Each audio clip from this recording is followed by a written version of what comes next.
여러분 안녕하십니까. 광주 MBC 뉴스투데이입니다. 먼저 오늘의 주요 뉴스입니다. 국립아시아문화전당이 정상적으로 개관하기 위해서는 오늘부터 열리는 임시국회에서 특별법 개정안이 통과돼야 합니다. 하지만 새누리당 지도부가 반대하고 있어 통과 여부는 불투명합니다. 광주와 전남북 등 호남권역 지방의원들이 오늘 호남 고속철 서대전역 경유에 반대하는 대규모 상경 집회에 나섭니다. 내 건강은 내가 지키겠다는 시민들의 욕구가 의료생활협동조합이라는 의료소비자 운동으로 이어지고 있습니다. 2년 연속 하락하고 있는 농가 채산성을 높이기 위해 친환경 농업과 유통 등으로 발을 넓히는 농가가 늘어나고 있습니다. 아시아전당이 9월에 정상적으로 개관하기 위해서는 특별법 개정안이 오늘 개회하는 임시국회에서 반드시 통과돼야 합니다. 하지만 새누리당 지도부가 반대하고 있어서 법안 통과를 장담하기 어려운 상태입니다. 정용호 기자입니다. 아시아전당의 운영 주체를 국가로 규정한 특별법 개정안이 국회 상임위에서 계류 중인 건 새누리당 지도부가 법안 통과에 발목을 잡고 있기 때문입니다. 새누리당이 전당 법안 통과를 빌미로 다른 법안을 연계 처리하려는 꿍꿍이 속이 있지 않냐는 게 야당의 시각입니다. 오는 9일에 열리는 관련 상임위에서 법안이 통과될지 장담하기 어려운 이유입니다.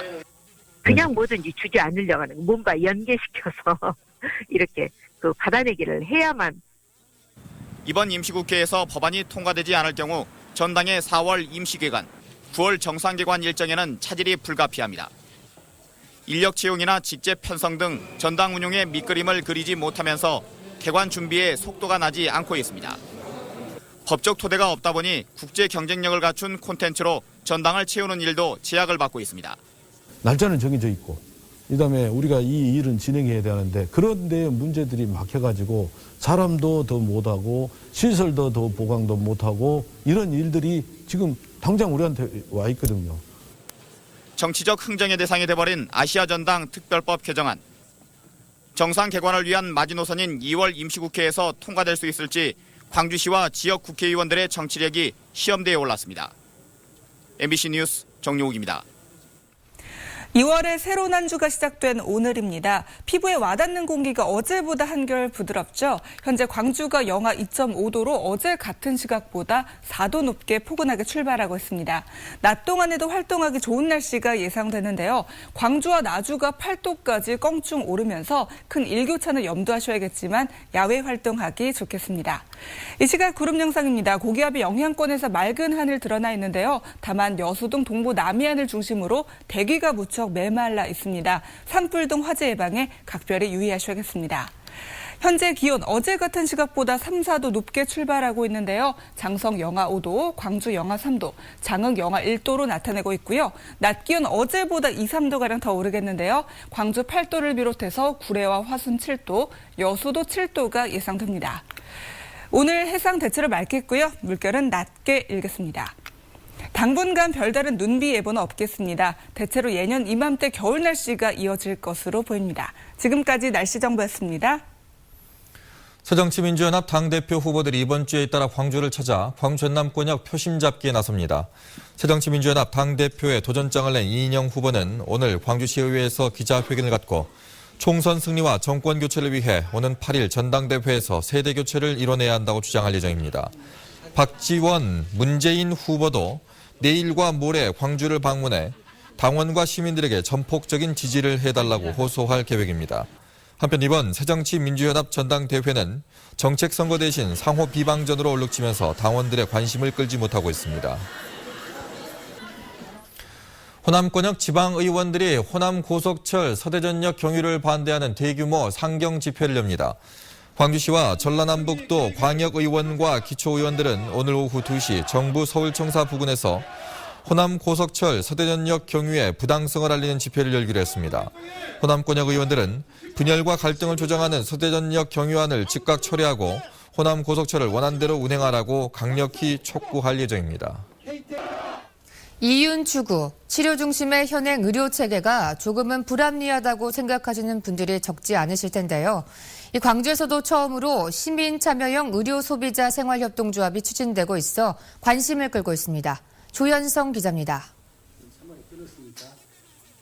70살 이동수 씨는 5년 동안 먹어왔던 고혈압 약을 3년 전부터 복용하지 않고 있습니다.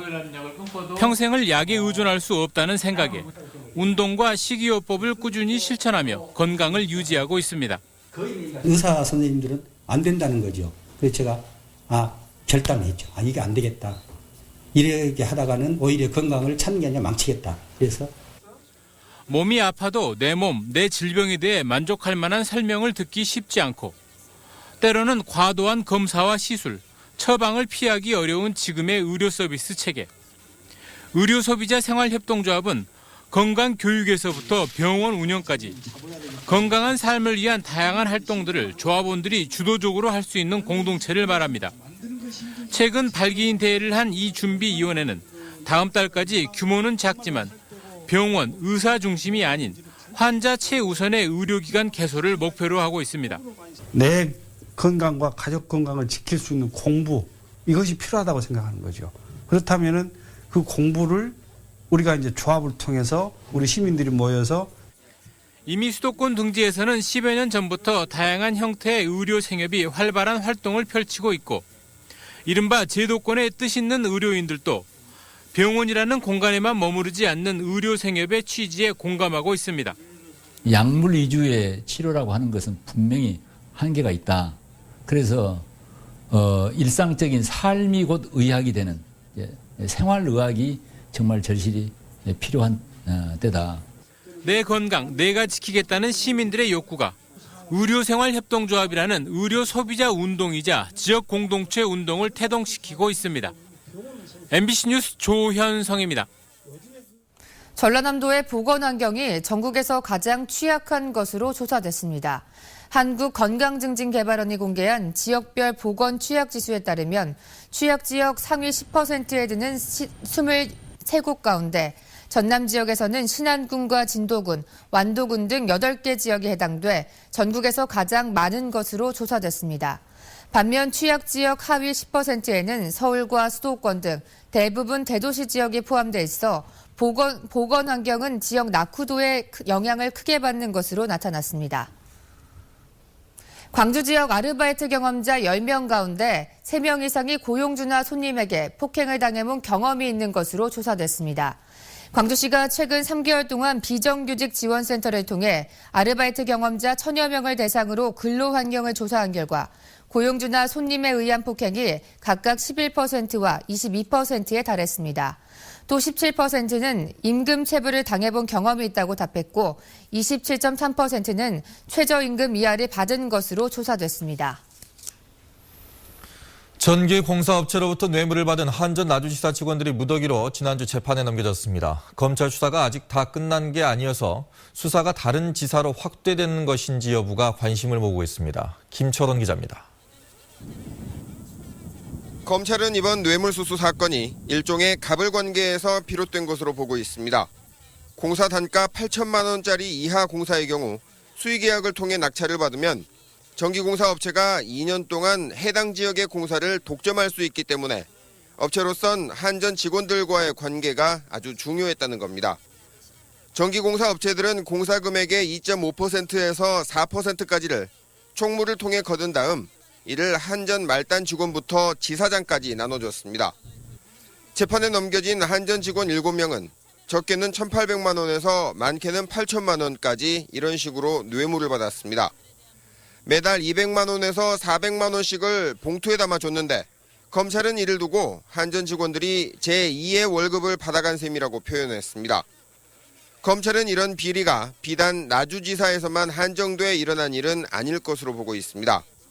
뇌물수수가 구조적이고 관행적으로 이루어진 만큼 다른 지역에서도 충분히 일어날 수 있는 일일 것이라 보고 수사를 계속하고 있습니다.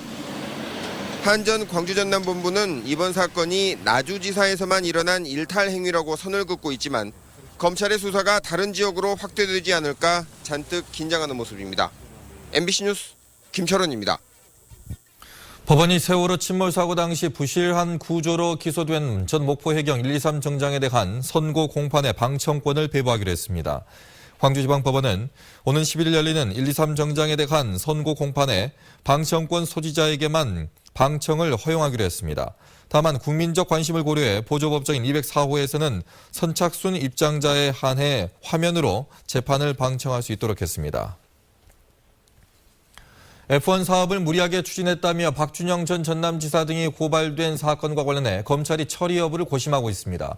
광주지검은 시민단체가 박준영 전 전남지사 등을 고발한 사건에 대해 2011년에도 비슷한 사건을 무혐의 처분한 사례가 있다며 내용은 비슷하지만 고발 주체가 달라 어떻게 처리할지 고민 중이라고 밝혔습니다.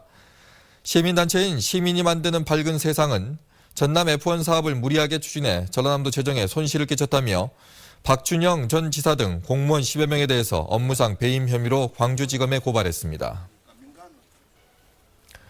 중국의 유명 설치 미술가 아이웨이웨이의 작품 파손과 관련해 법원이 광주 비엔날레 재단에 손을 들어줬습니다. 서울고법 민사 33부는 스위스 화랑인 마일러 쿤스트가 광주 비엔날레와 미술품 관리업체 등 3곳을 상대로 제기한 소송에서 아이웨이웨이의 작품이 한국으로 운송되기 전 상태가 온전했다는 증거가 없다며 원고 패소 판결을 내렸습니다. 마일러 쿤스트는 지난 2011년 광주 디자인 비엔날레 전시장에 도착한 작품 일부가 조각나거나 파손된 상태로 발견되자 7억 원의 손해배상을 청구했었습니다.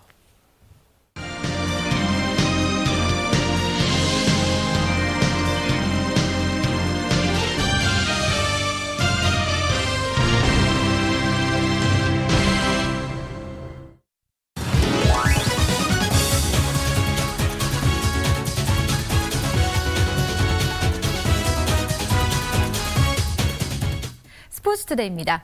150일 앞으로 다가온 광주 유대회의 성공적인 개최를 위해 다양한 분야에서 힘쓰고 있는데요. 수준 높은 경기 진행을 위한 전문 심판 양성 교육도 열리고 있습니다. 배구 심판 양성 교육이 열리고 있는 현장에 다녀왔습니다. 휙휙 소리를 내며 깃발이 힘차게 올라갑니다. 관건은 정확하고 빠른 판단과 절도 있는 동작. 올해 열릴 광주 유대회에 투입될 배구 심판 90명이 전문 교육을 받고 있습니다. 선심원과 기록원, 경기 진행 아나운서까지 각자 맡은 임무는 다르지만 지난해 6월부터 함께 교육받으며 심판으로의 역량을 키워가고 있습니다. 광주 유대회 때 이제 세계적인 대학 배구 선수권 대회인데 이 선심 응용을 길러서 최고의 배구 심판이 되고 유대회 때 잘 쓰려고 그렇게 배웠습니다. 경기 진행 아나운서 교육을 받은 한 학생은 작년 인천 아시안게임에서 직접 경기를 진행하며 실전 경험을 쌓았습니다. 고등학교 때 배구 동아리를 했었는데 그때 알게 된 분하고 뭐 인연도 되고 배구도 좋아하게 돼가지고 이렇게 배구 아나운서까지 하게 되겠습니다. 광주 유대회 조직위원회는 국제대회에 걸맞은 수준 높은 경기를 위해 전문 심판원 양성에도 힘을 쏟고 있습니다. 젊은 학생들이 영어 공부도 하고 이번 연수를 통해서 많은 실기 능력을 배양해서 우리 한국을 대표해서 국제 심판이 많이 육성되어 가지고 이들의 궁극적인 목표는 국제 심판이 되는 것. 광주 유대회를 통해 그 꿈을 키워가고 있습니다. 유대회 조직위가 내일 오후 충장로 광주우체국 등 충장로 일원에서 유대회 성공 개최를 위한 다짐 대회를 갖습니다.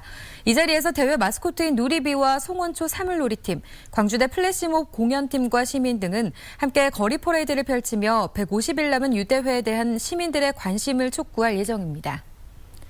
시즌 개막을 한 달여 앞둔 광주FC가 오늘 일본 시즈오카로 동계 전지훈련을 떠납니다. 코칭 스태프를 포함한 선수단 44명은 일본 시즈오카에 캠프를 열고 이번 달 23일까지 전술훈련 및 일본 프로팀들과의 연습 게임을 통해 실전 감각을 끌어올릴 예정입니다. 지금까지 스포츠투데이입니다. 국제시장 개방으로 국내 농업이 갈수록 어려워지고 있습니다. 하지만 이 고집스러운 친환경 농업과 1차 가공 사업 등으로 유통망을 넓혀가는 농가에서는 겨울에도 소득을 올리고 있습니다. 최진수 기자가 보도합니다. 농한기지만 주부들이 고구마 껍질 벗기기에 바쁩니다. 이 영농법인은 깨지거나 너무 커서 그대로 팔기 어려운 고구마를 쪄서 으깬 원료를 식품회사에 공급합니다. 고구마 라떼나 말랭이 등을 만드는 식품회사에 납품하면 홍수 출하를 피해 연중 공급이 가능하고 부가가치도 크게 높아집니다. 1kg에 한 4, 500원 하던 것이 가공을 하게 되면은 적어도 키로당 한 1,800원의 이익을 보기 때문에 농가에게 그만큼 농한기 시간도 이용하고 농가 소득도 증대됩니다. 배과수원 입구에는 지난해 나주 배품평회에서 최우수상을 받은 현수막이 반깁니다. 한약재 등으로 유기농 비료를 만들어 쓰고 있어 농산물 품질관리원회 대한민국 스타팜 인증도 받았습니다. 미생물 농법하고 한방제, 한약재, 그 미꾸라지 액비 이런 걸 발효시켜가지고 배나무에다 충분히 주기 때문에 당도 높고 좋은 품질이 나옵니다. 추석 무렵에도 특히 성장 촉진제를 주지 않아 맛이나 당도가 뛰어나고 유통기한도 훨씬 길어집니다. 급속하게 좀 과여들을 비대시키기 때문에 과 육즙도 좀 푸석푸석해지는 경향도 있고, 그다음에 당도도 자연 속성보다 좀 떨어지고, 그다음에 저장도 오래 안 되는. 이 농가는 첨가물이 없는 배즙으로도 호응을 얻고 SNS를 통해 소비자와 소통하는 등 직거래로 판로를 넓혀가고 있습니다. 소비자를 위하는 마음으로 농사를 짓고 틈새를 공략하는 노력이 농가의 경쟁력을 키우고 있습니다. MBC 뉴스 최진수입니다. 농가 수입은 감소한 반면에 지출은 늘면서 농가 채산성이 2년 연속 악화된 것으로 나타났습니다. 통계청이 발표한 농가 판매와 구입 가격 조사에 따르면 지난해 농가 교역 조건 지수는 102.7로 전년보다 2.8% 하락했습니다. 농가 교역 조건 지수는 2012년 110을 기록한 이후 2013년과 지난해 2년 연속 하락세를 보였습니다. 이 지수는 농가가 생산 판매하는 농축산물의 가격과 농가가 구입하는 생활 농업용품의 가격 비율로 농민 입장에서는 높을수록 좋습니다. 광주 지역 일반고 신입생들의 학교 배정 결과가 오는 4일 발표됩니다. 광주시 교육청은 모레 9시에 출신 중학교와 시교육청 홈페이지를 통해 학교 배정 결과를 통보할 예정입니다. 시교육청은 전체 정원의 40%는 학생들이 희망에 고려해 선지원한 학교에 배정하고 나머지 60%는 출신 중학교에서 가까운 근거리 학교 중에 배정할 예정입니다. 다음은 희망 2015 나눔 캠페인 성금을 보내주신 분들입니다.